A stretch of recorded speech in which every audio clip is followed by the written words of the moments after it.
Sobat belajar, gimana keadaannya hari ini? Yang pastinya harus tetap semangat untuk belajar, bukan? Nah, kembali lagi dengan pelajaran bahasa Inggris. Dan hari ini, sebelum kita mulai, kita enaknya mendingan bahas yang rada-rada sedikit spooky dulu nih, yang sedikit serem. Nah, ini merupakan salah satu cerita daripada girl group asal Korea Selatan, yaitu Mamamoo. Mungkin sobat belajar udah ada yang tahu, malah ada yang ngefans. Nah, mereka ini mengalami beberapa kejadian aneh yang saat mereka tinggal di dorm lama mereka atau di tempat tinggal lama mereka. Kejadiannya seperti apa dan seserem apa? Kita simak video yang satu ini. 가고 있는데 저 끝에 어떤 사람 형태가 이렇게 있더래요. 길거리에서 이제 멀리서 잘 안 보여가지고 이제 막 그 사람 쪽으로 이제 가려고 이제 걸어가는데 점점 이제 가까이 보이는데 사람인 거예요. 근데 막 뭐 움직이더래요. 멀리서 보니까. 그래서 뭐지 이러고서 이제 점점 가까이 가는데 그 제 친구가 이제 그 겪은 일인데 그 사람을 보자마자 막 달려왔대요. 너무 무서워서? 네, 너무 무서워서. 왜 그랬냐면 가까이 갔더니 그 사람이 90도로 이렇게 인사를 하는데 이러면서 인사하는 거예요. 아, 이게 너무 파리해서요. 인사를 따다다다다다다다다 이러면서 인사를 하고 있어요. 진짜 섬뜩하네. 근데 이제 가까이 딱 보고서 너무 놀래서 막 도망갔더라고요. 나 이런 얘기가 제일 무서워. 따다다다다다다다다. 정신사나운 귀신. 네, 좀 그런 거 되게. 마마무도 경험한 거 있어요? 있죠. 아, 있어요. 있잖아. 혜진 귀신. 네, 이번에는 화사 귀신. 네, 언니, 화사. 언니가. 네. 제가 이제 겪었던 일인데 제가 새벽에 이제 이렇게 자고 있는데 누가 이렇게 타타타타타타타 이런 소리가 들리는 거예요. 그래서 아 뭐지 이러고서 이제 아무도 원래 없으니까 그래서 가만히 있다가 눈을 이렇게 딱 떴는데 제가 이렇게 누워 있으면 여기에 문이 이렇게 있어요. 근데 고개를 딱 돌렸는데 문에서 화사가 속옷만 그냥 위아래서만 입고 이렇게 서 있는 거예요. 가만히 저를 이렇게 쳐다보고요. 네. 근데 잠결이어가지고 너 화사야 거기서 뭐해 빨리 씻어 제가 이랬어요. 그랬더니 이러고서 아무 말도 안 해요. 그래서 빨리 씻으라니까 그냥 이러고 가요. 그래서 다음 날이 딱 됐는데 이제 제가 딱 일어나서 진짜 너무 소름이 끼치는 거예요.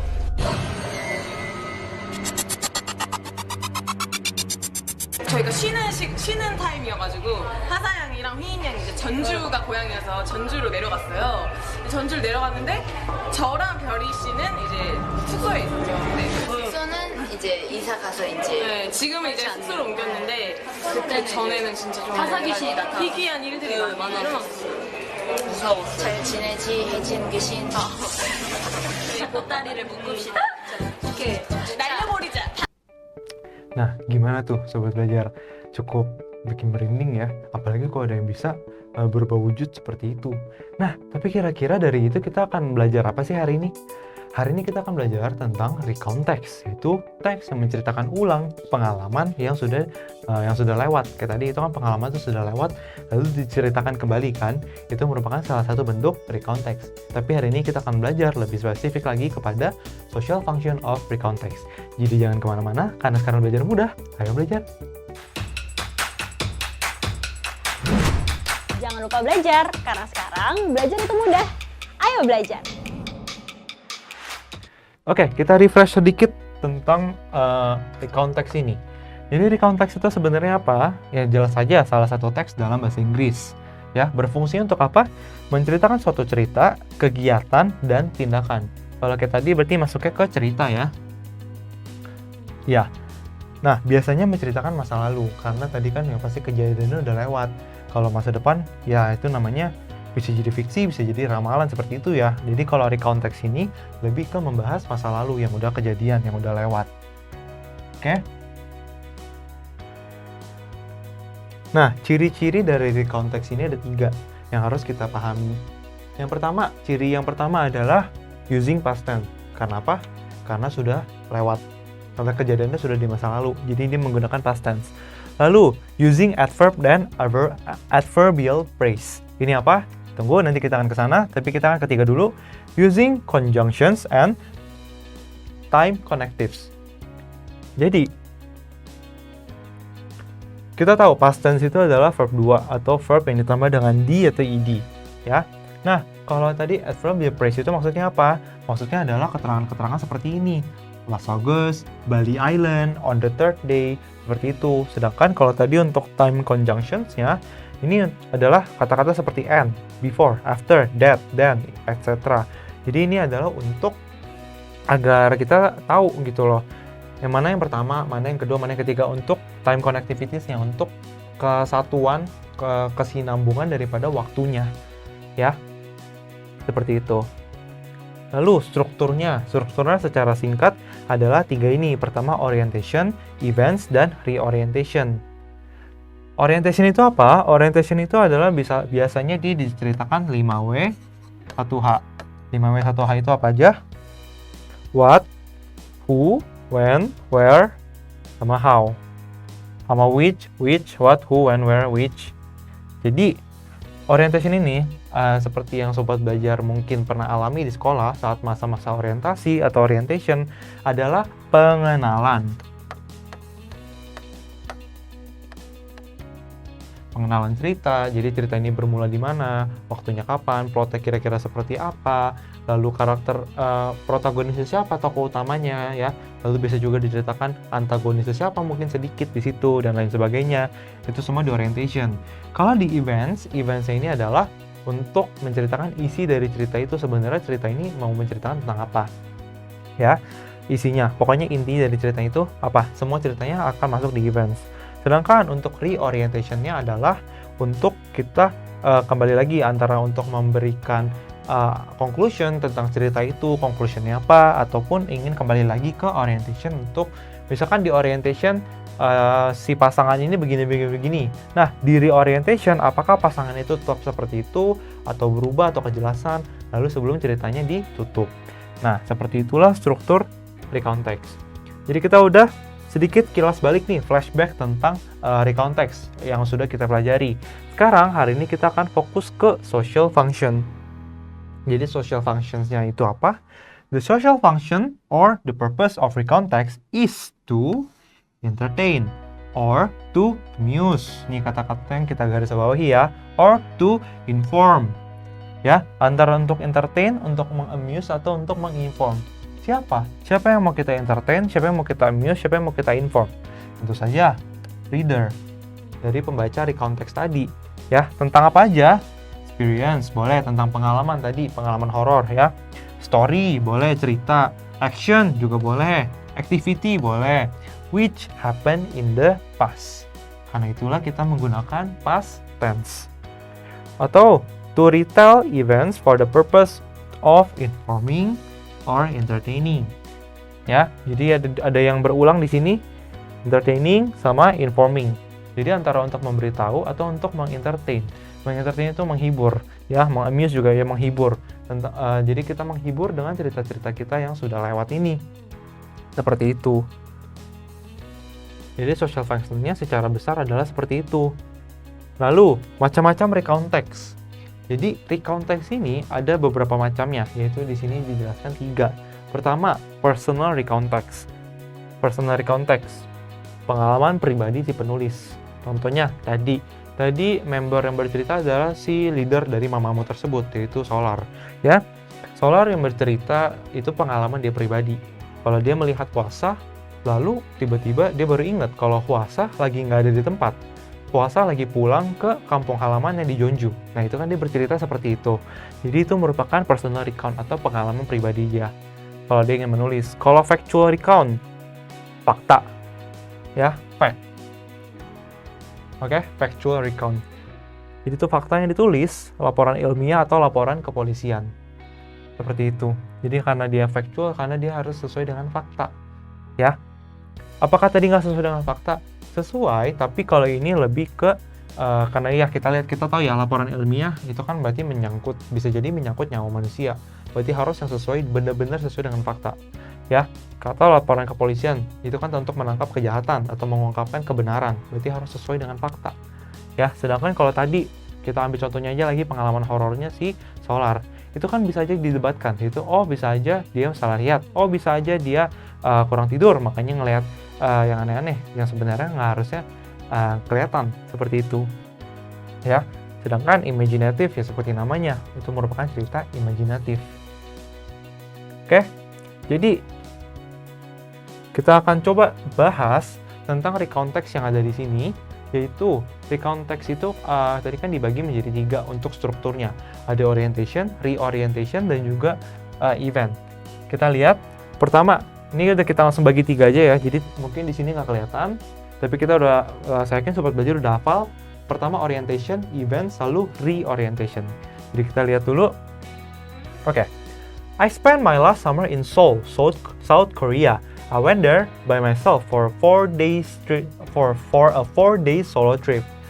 Ya, jadi ini merupakan dari 2 kalimat ini aja udah banyak dari kita-kita yang bermimpikan pergi sendirian lagi solo travel ke Seoul atau di South Korea. Jadi, on the first day, I was landed at Incheon Airport around 7 a.m. after a 6 hours long flight. Then I went to Seoul by train and checked into the hotel I already booked. I decided to take a rest for a while. At night, I went to Hongdae, a famous district in South Korea. I went to eat traditional Korean food and went around the neighborhood. The next day, I went to Gyeongbokgung Palace and National Museum. I also went to learn how to make kimchi and see the scenery of Seoul from Seoul Tower. I went back to the hotel at 10 p.m. and immediately went to sleep. On the third day, I went to Korean Demilitarized Zone or DMZ. DMZ is a border barrier that divides South Korea and North Korea. Ini juga bisa tahu di atau sebutannya itu Line 38 ya. I also went to Dora Observatory. From here we can see how North Korea looks like through binoculars. I spent the 4th day walking around Myeongdong and buy some stuff and souvenir for my family and friends. I went to the airport at 3 p.m. since my flight at 5 p.m. Lalu reorientationnya, I have a fantastic experience in South Korea, especially get to see directly how the Korean Peninsula is. Bentar ya, ini bagaimana? Oh ya, sebelah sini. Oke. How the Korea Peninsula is. It's a great time. It's a great trip. Titik. Jadi, tujuannya untuk apa sih? Dan kalau mau kita masukkan pertama. Kalau kita mau masukkan pertama, apakah ini masuknya ke factual, personal, atau factual, personal, atau satu lagi tadi adalah imaginative. Kira-kira yang mana sobat belajar? Factual, personal, apa imaginative? Ini merupakan udah ada di sini kalau sobat belajar jeli personal recount text karena dia menceritakan tentang pengalamannya dia sendiri kan, makanya dia menggunakan kata-kata seperti I, semua I karena ini merupakan cerita dia sendiri dan kebetulan yang jadi main actress-nya di sini adalah dia sendiri. Jadi ini merupakan personal recount text. Kalau ditanya social function dari personal recount text yang satu ini apa? Apakah to entertain? To entertain ya benar juga karena jadi kita bisa membayangkan, kalau mau ke night market itu adanya di Hongdae. Kalau kita mau lihat kayak kastil-kastil Korea dan juga museum nasionalnya itu ada di Gyeongbokgung ya. Kalau kita mau belanja itu ada di Myeongdong ya, pusat perbelanjaannya, pasar malamnya juga. Lalu juga menceritakan tentang ini. Jadi itu kan sesuatu yang mengentertain kita. Apakah informatif juga? Jelas informatif. Jadi kita seperti yang tadi, ulang lagi tahu. Oh, ternyata kalau dari South Korea kita bisa lihat North Korea juga loh. Meskipun sebenarnya agak jauh ya, karena North Korea itu kan di atas sekali ya, sedangkan Seoul itu ada di tengah. Seperti itu ya. Jadi ini social functionnya adalah dua-duanya, informatif juga dan juga untuk amuse juga bisa.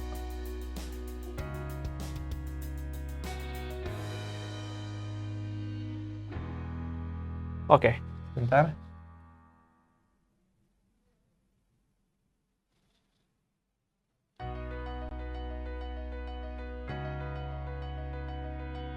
Okay, Children's Day. On Children's Day in 1999, a technology company treated more than 200 unprivileged children to high-tech experience. They were given training on information technology. The company wanted to provide opportunities for these children to learn more about the internet and the latest technology. They wanted to help the less fortunate in the community. The children had an enjoyable and educational experience that day. They were exposed to the new technology for the first time and they were very interested. The company hoped to conduct many more such training sessions for these children. They felt that the skills the children had would be useful to them when they grew up. The company was very active in caring for the less fortunate. They even put aside one day a year for their employees to do volunteer work to help for the needy. They also donated money to many charitable organizations. Many people have benefited from their efforts. Many also praised the company for being so generous towards the needy. Jadi ini kira-kira apa? Tentang factual recontext, karena ini kan tentang fakta, ya bisa dicek.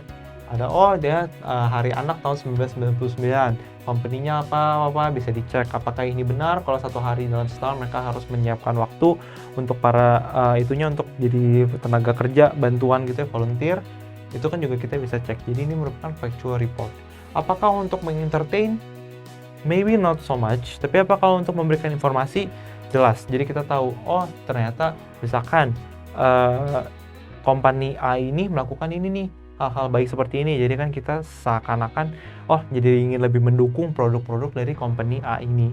Jadi informatifnya berguna seperti itu untuk social functions-nya. Ya. Lanjut, My Rainforest Adventure. Jadi ini udah kelihatan? My Rainforest Adventure kira-kira factual atau apa nih? Untuk lebih lengkapnya kita baca aja ya. Today I woke up at 5 a.m. in the morning. I put on my loose-fitting shirt, trousers, sturdy black boots with little holes in them, white brim hat, and a plastic bag with spare dry clothes in case it rained, so I didn't get a cold.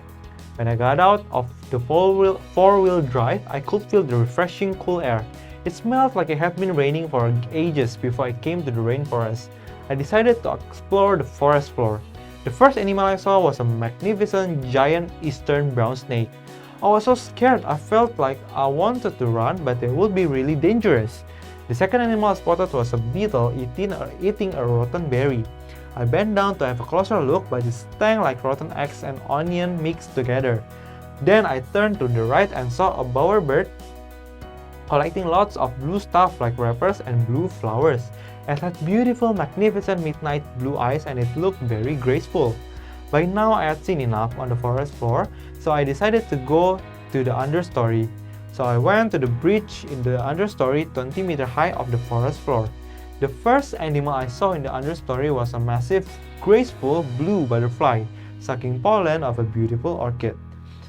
That was my favorite animal so far of all animals I saw.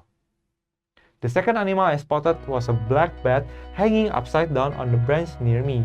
Before I arrived at the rainforest, I thought I wouldn't see a bat because I was going in the day and bats are nocturnal. The third animal I spotted was a gray boy's dragon. It was eating a lot of bugs and beetles. I looked down to the forest floor and saw a little stream. It had cute little platypus looking after her 5 tiny mini babies. By now, I had had enough of the understory, so I decided to go up later to the canopy. I already knew that we would see a lot of brightly colored birds in the canopy. I went up the ladder and on the way up, I already saw a lot of birds and lots of berries and colorful, beautiful rainbow flowers. When I got to the canopy, I was 30 meters high. The first animal I saw in the canopy was a crimson rosella. It was eating seeds of some beautiful flowers. The crimson rosella was dark red and midnight blue on its tail and wings. I could see the emergent trees 50 meters tall off the ground. I saw a wedge-tailed eagle looking for food and other little animals. I had a great time because I liked the rainforest. The most terrifying animal was the eastern brown snake. I liked the blue butterfly the best of all animals. Gimana? Perjalanan tentang ke hutan hujan, ya, bertemu dengan ular raksasa, dengan kupu-kupu raksasa, ya, bertemu juga dengan berbagai macam binatang. Kira-kira ini cerita asli atau imajinatif? Tentu saja ini cerita imajinatif, ya. Jadi ini lebih ke apa? Apakah ini informatif? Untuk informatif mungkin enggak ya, karena kan kita nggak bisa cari juga. Ular raksasa, mungkin kita cuma bisa membayangkan. Tapi apakah ini entertain? Apakah ini menyenangkan? Ya, kita membaca tentang berbagai macam binatang yang kemungkinan nggak ada di sini. Jadi ini merupakan hal yang menyenangkan. Jadi ini the social function of the passage is to entertain. Seperti itu, oke? Jadi kita sekarang akan masuk ke quiz time. Kita akan cek kemampuan sobat belajar melalui soal-soal berikut ini. Yang pertama, a trip to the zoo. Okay, a trip to the zoo. Yesterday, my family and I went to the zoo to see the elephant. When we got to the zoo, we went to the shop to buy some food to give to the animals. After getting the food, we went to nocturnal house where we saw birds and reptiles which only come out at night. Before having lunch, we went for a ride on the elephant. It was a thrill to ride it. My dad fell off when he let go of the rope, but he was okay. During the lunch, we fed some birds in the park. In the afternoon, we saw the animals being fed. When we returned home, we were very tired but happy.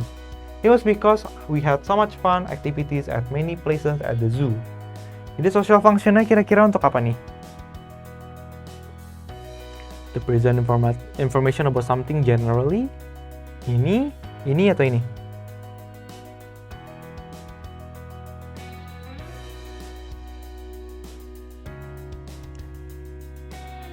Contohnya, kita akan membuat beberapa keyword di sini, di sini, di sini, dan juga di sini.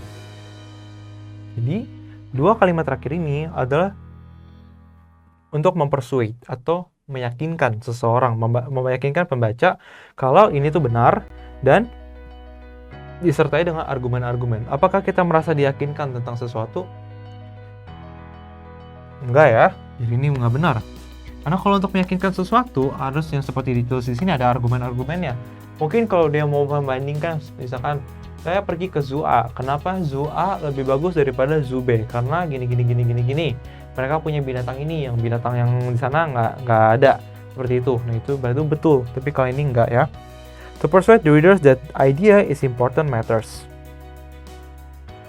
Enggak juga, malah lebih nggak nyambung, ya.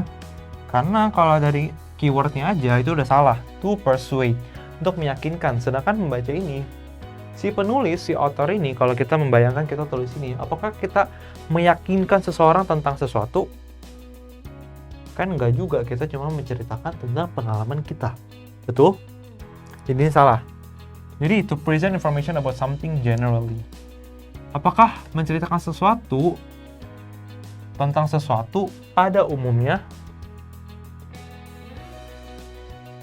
Contohnya, saya punya seekor anjing. Anjing itu adalah binatang berkaki 4. Anjing itu ada yang berbulu, ada yang nggak berbulu. Anjing itu banyak jenisnya. Anjing itu nggak boleh makan coklat, gini, umurnya 15 tahun. Nah, itu namanya menjelaskan sesuatu secara generally atau pada umumnya. Nah, apakah teks yang ini seperti itu? Menjelaskan zoo pada umumnya. Zoo adalah tempat binatang-binatang. Di zoo terdapat binatang ini. Lalu, harga tiket masuknya biasa seperti ini. Apakah menjelaskan seperti itu? Enggak ya. Dia nggak menjelaskan zoo secara generally. Dia cuma bilang, kemarin saya ke zoo.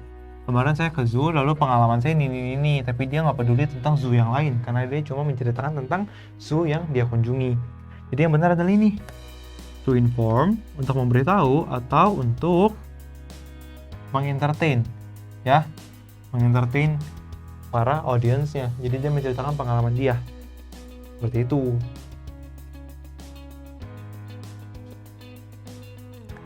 Ya, ini udah paling gampang deh.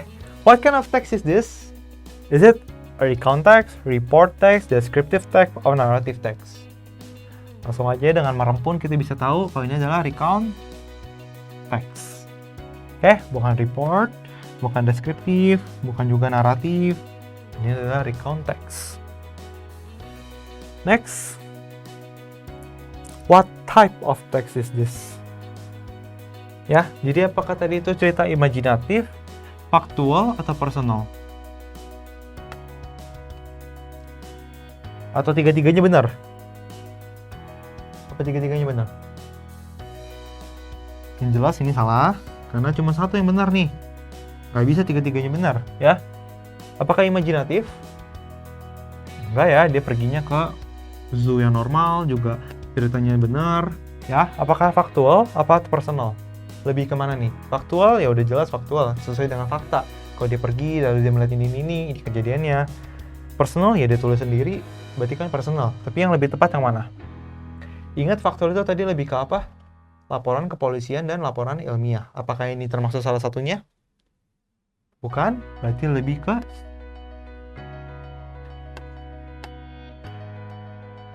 personal. Seperti itu. Oke. Ini jadi pertanyaan terakhir. What happened to the writer's dad when he wrote an elephant? Pilihannya, he felt a thrill, he felt fun, he fell off, he failed. Mirip-mirip nih. Kalau he felt a thrill itu maksudnya apa? Dia merasakan, seru. Ya, he felt fun, ya dia merasa lucu. He fell off, dia jatuh, he failed, dia gagal. Jadi saat ayah dari si penulis ini menaiki seekor gajah, apa yang terjadi? Kita bisa cek di sebelah di teksnya ya, sebelah sini. We went for a ride. Okay, it was a thrill to ride it. Benar, tapi yang ditanyakan dad. Dad fell off. Jadi kita langsung aja. What happened to the dad? Yang felt a thrill semuanya, tapi kalau ditanya dad-nya, berarti yang benar cuma ini. He fell off.